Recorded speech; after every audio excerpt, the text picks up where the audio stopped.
Fala galera, aqui é o professor Thiago Henrique, eu estou aqui na Universidade Aberta Leonel Brizola para trazer uma aula de literatura para vocês.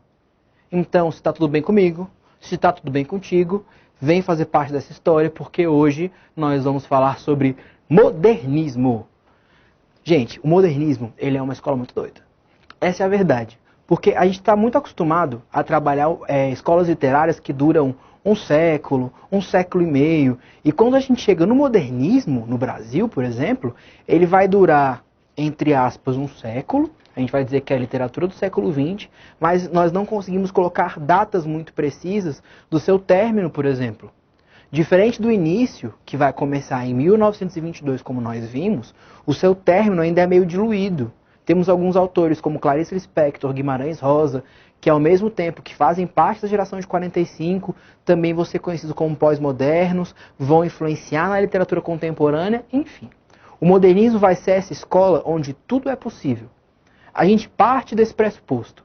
Vencida a geração de 22, como que os modernistas da geração de 30, da segunda fase, recebem a realidade literária no Brasil? Eu posso escrever da forma que eu quiser. Não interessa se eu vou escrever um soneto, se eu não vou escrever um soneto, se eu quero fazer rimas ricas, se eu quero fazer rimas pobres, isso não interessa. Tudo é arte. Aprendido isso com as vanguardas europeias na Europa, voltando ao Brasil com Oswald de Andrade, Mário de Andrade, Manuel Bandeira, Tarsila do Amaral, Anita Malfatti, toda essa galera da primeira geração, agora que nós aprendemos que as possibilidades da arte são diversas e que nós já revisitamos todo o aspecto da literatura nacional do Brasil, nós podemos dar olhos a um novo tipo de literatura, onde tudo pode acontecer. Então, vem comigo.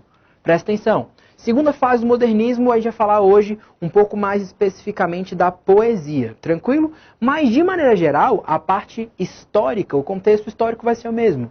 A gente vai falar, então, de um período correspondente a 1930 e 1945, a segunda fase do modernismo, ou geração de 30, que é o seu início, então lembra sempre disso. Geração de 30, segunda fase do modernismo. Essa fase também vai ser chamada de fase de consolidação. O que eu quero que vocês imaginem? Eu quero que vocês imaginem o seguinte: eu tenho uma casa, certo? Eu quero construir uma casa. No terreno que eu compro, já tem uma casa lá. Só que essa casa ela tem uma sala, um quarto, um banheiro e uma cozinha. É isso que essa casa tem. O meu projeto de casa dos sonhos, ele tem uma sala de estar, uma sala de TV, tem 4 quartos, sendo 2 suítes, tem uma sala de televisão, tem um cinema, tem muita coisa. Eu consigo construir a minha casa dos sonhos em cima da casa que já estava naquele terreno? Não. Para isso eu preciso destruir o que estava lá. Essa destruição é a primeira fase. O que eu fiz? Botei abaixo a construção que já tinha. E coloquei novos alicerces. Coloquei novos pilares. Esse terreno com uma escavação já pronta, com novos pilares firmados, é a arte que a geração de 30 faz. O que ela precisa fazer agora é consolidar. Ela precisa colocar cimento naquele lugar. Então, falando de abundância, a geração de 30 é mais abundante que a primeira. Aqui nós temos mais autores. Se na primeira geração a gente se preocupa em estudar afinco e profundamente 3 autores, Oswald de Andrade, Mário de Andrade e Manuel Bandeira, aqui na geração de 30 nós vamos dividir o corpo literário em 2 grupos, o grupo da poesia e o grupo da prosa, e aí vai ser importante a gente falar que eu divido esses grupos a título de estudo, porque alguns autores da poesia, entre aspas, vão escrever também crônicas. Cecília Meirelles tem crônicas fabulosas, mas nós vamos estudá-la na modalidade poética, porque existem algumas questões comuns à poesia e à prosa que vão separar esses autores em 2 grupos, certo? Então, nesse momento do modernismo no Brasil, é quando nós temos mais volume, nós temos mais autores. Então, os principais autores, aquele ranking dos tops, são 10. Em outros movimentos, nós estudávamos 3, 5. Aqui, os mais importantes, os mais evidentes, os que mais caem em alguns exames, como o próprio Enem, são 10. São muitos. Então, esse é o movimento que a gente vai consolidar, vai dar corpo a essa casa que é a literatura modernista, certo? Então vamos lá, queridos. Olha só, a partir de agora eu vou trabalhar com a poesia da geração de 30. O que nós temos de contexto mundial, que a gente vai perceber que o contexto mundial vai ser importante, e contexto nacional para retratar. Seguinte, lá na Europa nós já temos um ambiente de guerra, certo? Nós tivemos a Primeira Guerra motivando as vanguardas europeias no início do século, e agora nós temos uma nova guerra motivando a literatura do modernismo na segunda fase, na poesia. Nós nunca vivemos em ambiente de guerra, a juventude do Brasil hoje.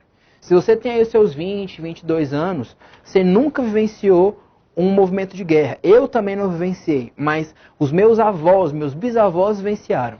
Por mais que o Brasil não fosse um ambiente de guerra, não fosse um espaço de guerra, a guerra não aconteceu aqui, o Brasil se envolveu com ela. Então, esse sentimento de que, do nada, algumas perdas podem acontecer, eram muito fortes na Europa e, de alguma forma, respingaram aqui no Brasil. Então, a gente começa a olhar novamente, com outros olhos, para alguns acontecimentos. Um sentimentalismo um pouco mais profundo, um lirismo um pouco mais profundo, vão estar presentes na literatura da geração de 30, principalmente na poesia. Porque essa questão sentimental, essa consciência da perda vai ser muito importante para essa geração. Tudo isso envolvido com a nossa Segunda Guerra Mundial, tá? Aqui no Brasil, queridos, nós temos o Estado Novo, nós temos o governo Getúlio Vargas entrando em movimento, entrando em ascensão e entrando em força política também. Porque a gente sabe que um presidente assumir o controle, a administração de um país, não significa muita coisa até que ele ganhe o seu rosto, até que o governo ganhe a sua forma, a sua identidade. Então, os primeiros meses, eles não dizem muita coisa. O que vai dizer de fato, o que vai dar um caráter político, uma identidade para o governo, é quando o tempo passa. A gente sabe disso. A gente não consegue avaliar um governo, uma administração, não só da política nacional, mas até de uma empresa ou de uma sala de aula. A gente não consegue dar uma cara, uma identidade para aquele sistema político no princípio. A gente precisa de tempo. Então agora que o tempo já passou, a partir do momento que Getúlio Vargas vai mostrando a que veio, vai mostrando os seus processos, vai mostrando as suas vontades, a literatura vai se modificando junto com ela. Por isso que alguns autores da geração de 30 do modernismo, eles vão apresentar fases dentro deles mesmos. Então, Carlos Drummond de Andrade, por exemplo, ele vai ter 4 fases. Vinícius de Moraes vai ter 2 fases. Então eles têm mudanças dentro deles mesmos. E está tudo bem.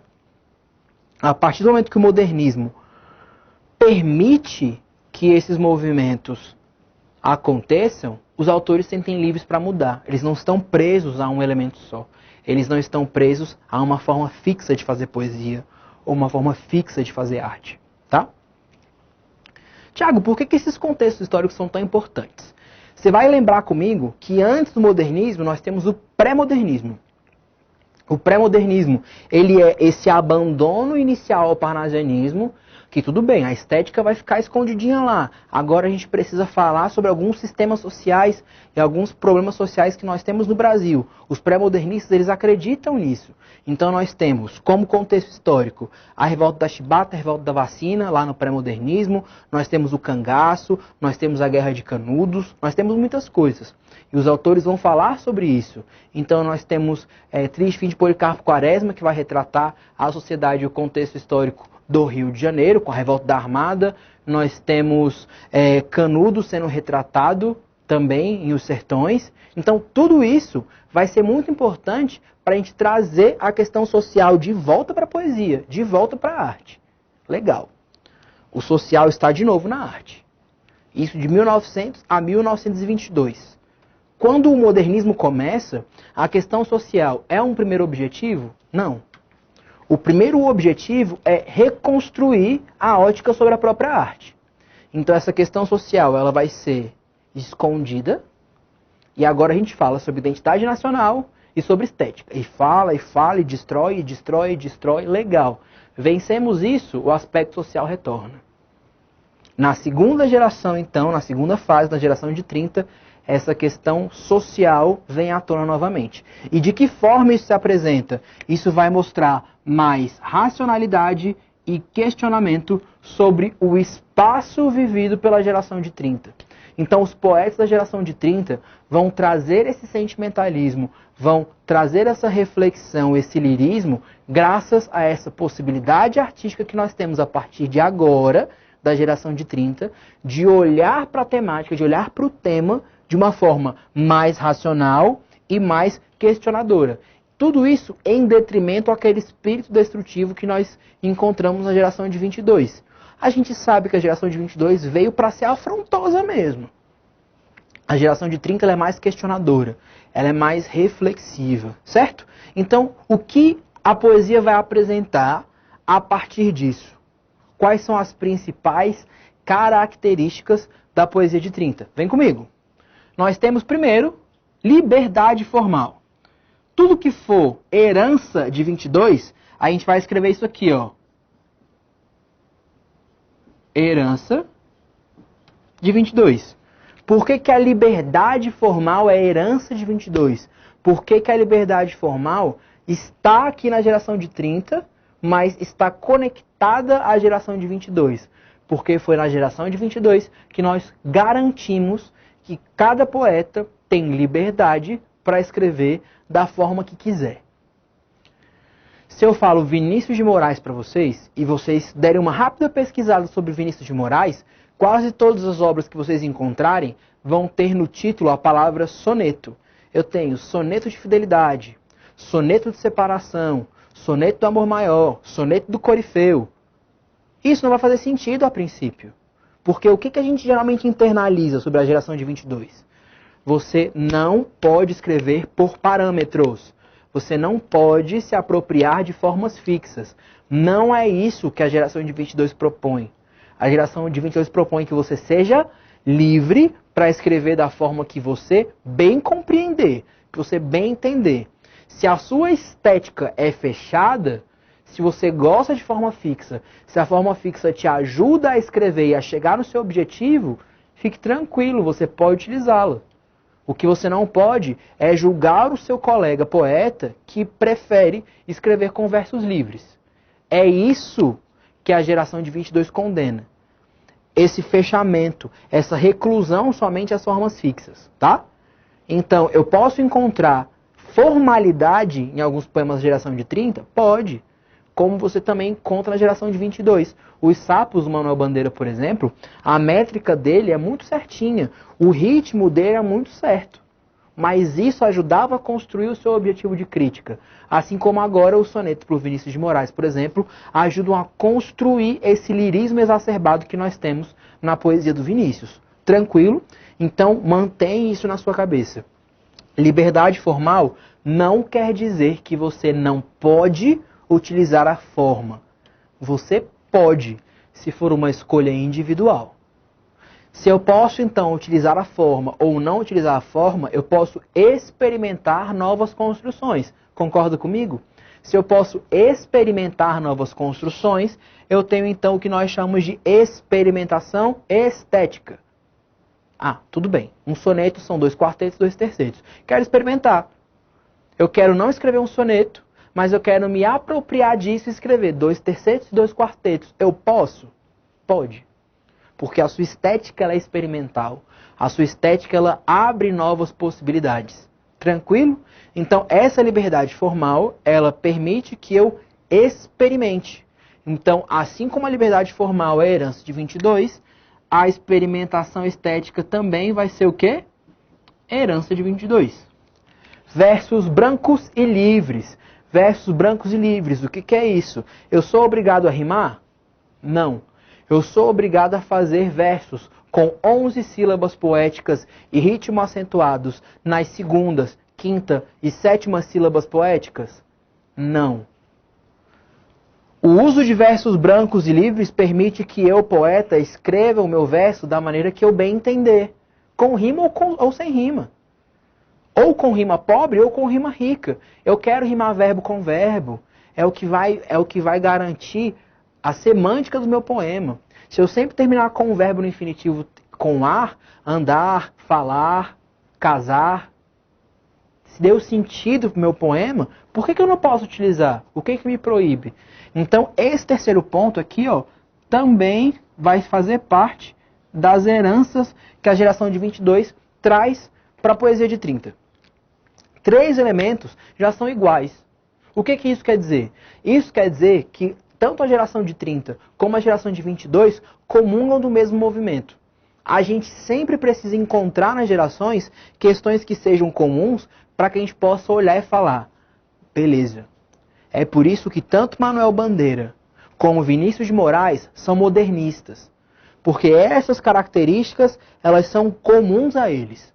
Tanto o Oswald de Andrade, quanto Manuel Bandeira, como o Carlos Drummond de Andrade, como o Vinícius de Moraes, como a Cecília Meirelles, como o Jorge de Lima, como o Murilo Mendes, todos esses poetas comungam do quê? Da liberdade formal, da experimentação estética e do uso de versos brancos e livres. Eles são modernistas. Eles garantem ao poeta a liberdade de criar. Certo? E o que vai ser comum aos poetas de 30? Primeira coisa, universalismo. Essa questão já apareceu outras vezes em outras estéticas literárias que nós estudamos na literatura brasileira. Universalismo significa trabalhar com temáticas que sejam universais.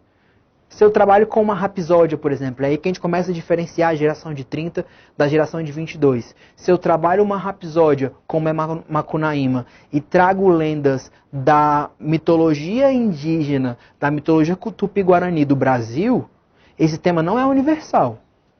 Esse tema diz respeito a nós brasileiros que de alguma forma temos raízes culturais na cultura tupi-guarani. Isso diz respeito a nós. Questões universais não vai interessar nacionalidade, não vai interessar cultura. Vai interessar que aquela temática ela é importante para um indivíduo humano, esteja ele onde for, seja ele da idade que for, seja ele da capacidade cognitiva e da formação acadêmica que for. Então, um poema da geração de 30, ele pode ser lido, entendido, compreendido e benquisto por um leitor que esteja no seu pós-doutorado, na sua graduação, no seu ensino médio, ou que ele seja somente alfabetizado. O universalismo garante que aquela poesia alcance todo mundo. Beleza? Então esse universalismo vai ser super importante nesse momento, tá? Porque ele vai se unir à ironia e o humor, que também são heranças de 22. A gente precisa lembrar, por exemplo, do poema Piada do Oswald de Andrade, das paródias do Oswald que garantiam o humor, certo? Então, essa ironia e esse humor, eles vão estar ligados ao universalismo justamente para desenvolver críticas sobre aspectos e questões que dizem respeito a todos nós. Você tem que ter muito cuidado com esse humor. Humor. Por diversas vezes, em questões antigas do Enem, por exemplo, antes de 2009, nós tínhamos algumas questões em que nós tínhamos lá uma tirinha, ou uma imagem, uma charge, e possivelmente podia se questionar, qual que é o humor da tira, qual que é o humor da charge? E aí, a gente lia aquela charge, aquela tirinha, por não fazer parte do contexto de produção, na nossa cabeça só responde assim, essa tirinha não tem humor. Essa charge não tem humor. Tomem muito cuidado com isso. Porque o humor da tirinha ou da charge, ele vem para construir um sentido. A gente não precisa gargalhar de uma tirinha ou de uma charge para dizer que ela tem humor. Certo? Lembrem, o humor ele vem principalmente como aspecto crítico. Eu crio um humor sobre uma situação, eu torno aquela situação risível para garantir uma crítica. Certo? Então a gente tem que saber encontrar isso. Ainda que nós acreditemos que aquilo não tem humor, que aquilo não tem graça, tá? Mas é importante que nós tenhamos essa capacidade de encontrar humor até onde nós não vemos. Tranquilo? Então a gente vem para isso, é importantíssimo. Regionalismo e coloquialismo. Em nenhum momento na estética de 22 nós fomos regionais. Nós não trabalhamos com regionalismo. Não teve regionalismo, Thiago, agora me fala uma parada. E Mário de Andrade? Quando ele tem esse amor por São Paulo, quando ele escreve Paulicéia Desvairada, por exemplo, quando ele traz pra gente Macunaíma, que vai até São Paulo, ele sai da sua tribo, ele sai da sua cultura e vai direto para São Paulo, para atrás da Muiraquitã, e São Paulo é escancarada aos nossos olhos. Como que a primeira geração não é regionalista? Ela não é regionalista porque a crítica que ela desenvolve, a construção que ela desenvolve não é a cultura de São Paulo, mas é uma crítica direta à burguesia, que vai ser paulista. E essa construção à burguesia, ela não diz respeito somente à burguesia paulista. Tem um poema muito interessante chamado Moça Linda e Bem Tratada, que constrói de maneira bem eficaz e bem incisiva essa questão da burguesia, certo? Então, ser regional é trabalhar com a cultura e com a tradição de uma região específica.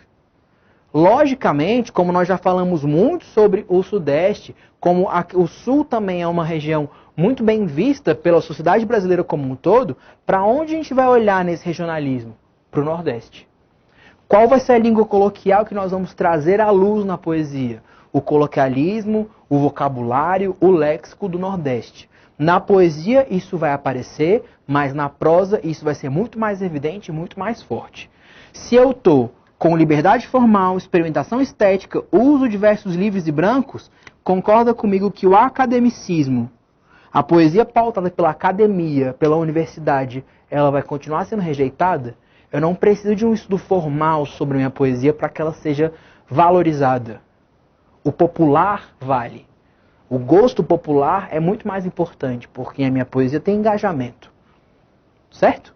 Então todos os autores da poesia de 30 vão se apoiar nisso daqui, em alguns valores da geração de 22, para conseguir garantir uma consolidação no modernismo do Brasil.